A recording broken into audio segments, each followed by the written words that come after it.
आज की कहानी है अपना स्थान स्वयं बनाइए। तो चलिए शुरू करते हैं। एक बादशाह थे। एक दिन उन्होंने अपने मंत्री से कहा, मुझे अपने लिए एक आदमी की जरूरत है। मुझे एक आदमी चाहिए। अगर कोई तुम्हारी निगाह में चढ़े, मतलब अच्छा लगे, तो उसे लाना, लेकिन इतना ध्यान रखना कि आदमी अच्छा हो। अब मंत्री जो है इस पे जांच पड़ताल करने लगे। बहुत दिनों की जांच पड़ताल के बाद मंत्री को एक आदमी अच्छा लगा। उसने उसकी नौकरी छुड़वा दी। वह आदमी नौकरी करता था, तो मंत्री ने उससे उसकी नौकरी छुड़वा दी और उसे उन्नति का मतलब प्रगति का आश्वासन दिया और बादशाह के सामने पेश किया। उसे बादशाह के सामने ले आया। बहुत देर तक तो बादशाह को अपनी कही ही बात याद नहीं आई और बाद में आई तो वे बोले, हाँ, उस समय शायद कोई बात मन में थी, पर अब तो कोई बात नहीं है। अब मंत्री ने कहा, हुजूर, मैंने इसे हजारों में से छांटा है और बढ़िया नौकरी से छुड़ाकर इसे आपके पास लाया हूँ। अब बादशाह ने जरा सोच कर कहा, हमारे पास तो इस समय कोई काम नहीं है, पर तुम बहुत कह रहे हो तो हम अपने निजी कार्यालय में चपरासी रख सकते हैं और वेतन 15 रुपये मिलेगा।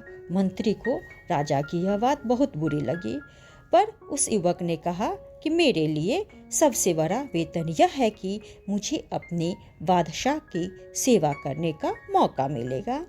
ऐसा कहकर वह लड़का तैयार हो गया। मंत्री जब उसे कार्यालय में छोड़ने गया तो वहाँ धूल ही धूल थी, क्योंकि बादशाह वहाँ न कभी जाते थे और न काम करते थे। मंत्री दुखी हुआ, पर युवक खुश था।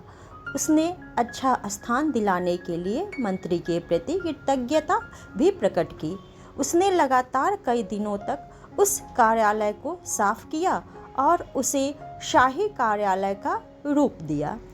उस दफ्तर में एक छोटी सी कोठरी थी। युवक ने उसकी जांच पड़ताल की तो पता चला कि पिछले सालों में बादशाह के पास जो पत्र आए थे उनके लिफाफों का ढेर उस कोठरी में था। उसमें बहुत से लिफाफों पर सोने की पच्चीकारी थी और रत्न जड़े थे। ये वे लिफाफे थे जो विवाह आदि के शुभ अवसरों पर दूसरे बादशाहों और अमीर उमरावों के यहाँ से आए थे। अब युवक ने क्या किया कि कारीगर लगाकर सब कीमती सामान लिफाफों से उतरवा लिया और बाजार में बेच दिया। इससे उसे कई हजार रुपए मिले। उनमें से कुछ से तो उसने कार्यालय के लिए सामान खरीदा और बाकी सरकारी खजाने में जमा कर दिए। जहाँ वह सामान बिका उसकी भी रसीद उसने ले ली और जहाँ से उसने सामान खरीदा वहाँ से भी उसकी रसीद उसने युवक ने ले ली। अब राजा का निजी कार्यालय सचमुच शाही कार्यालय हो गया, लेकिन चुगलखोरों की भी कमी नहीं होती है। तो कुछ चुगलखोरों ने बादशाह से उसकी शिकायत की कि वह युवक जो है 100 रुपया लुटा रहा है। अब बादशाह को गुस्सा आ गया और एक दिन वह गुस्से से भरे हुए कार्यालय पहुंच गए। साफ सुथरा कार्यालय देखकर वे दंग रह गए। फिर भी उन्होंने तेज आवाज में पूछा, तुमने यह सजावट किसके रुपये से की? कार्यालय के रुपये से हुजूर, युवक ने जवाब दिया और उसने रद्दी की कहानी सुना और खजांची से गवाही दिलाई कि कार्यालय का सामान खरीदने के बाद बचा हुआ रुपया खजाने में जमा किया गया है। बादशाह उस युवक पर रीझ गए और उसे उन्होंने अपने राज्य का वित्त मंत्री बना दिया।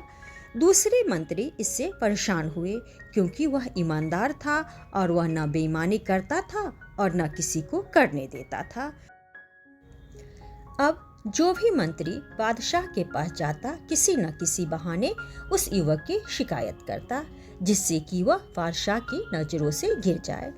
अब एक बार रात को 2 बजे बादशाह ने अपने सेनापति को बुलाकर कहा, हमारे सब मंत्रियों को उनके घरों से उठाकर इस कमरे में ले आओ और ध्यान रहे कि वे जिस हालत में हो उसी हालत में लाए जाए। समझ लो हमारे हुक्म को। अगर कोई पलंग पर सो रहा हो तो उसी पलंग सहित ज्यों का त्यों लाया जाए, और कोई कालीन पर बैठा चौपर खेल रहा हो तो उसे कालीन समेत लाया जाए। कोई 1 घंटे में सब बादशाह के कमरे में आ गए। 8 में से 7 मंत्री नशे में थे। उनमें से कुछ जुआ खेल रहे थे। वित्त मंत्री एक चौकी पर बैठे दिए की रोशनी में कोई कागज देख रहे थे। सब मंत्री बहुत लज्जित हुए। तब बादशाह ने वित्त मंत्री से पूछा, जनाब, रात के 2 बजे किस कागज में उलझे हुए थे?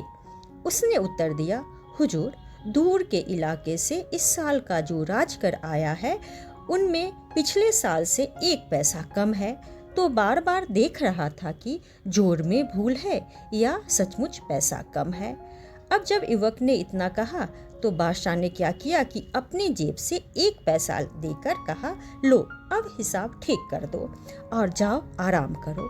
अब वित्त मंत्री ने नम्रता के साथ पैसा वापस करते हुए कहा, हुजूर, पैसा तो मैं भी डाल सकता था, पर यदि पैसा कम है तो उसके लिए पूछताछ न हुई तो इससे अफसरों में ढील और बेईमानी पैदा होगी।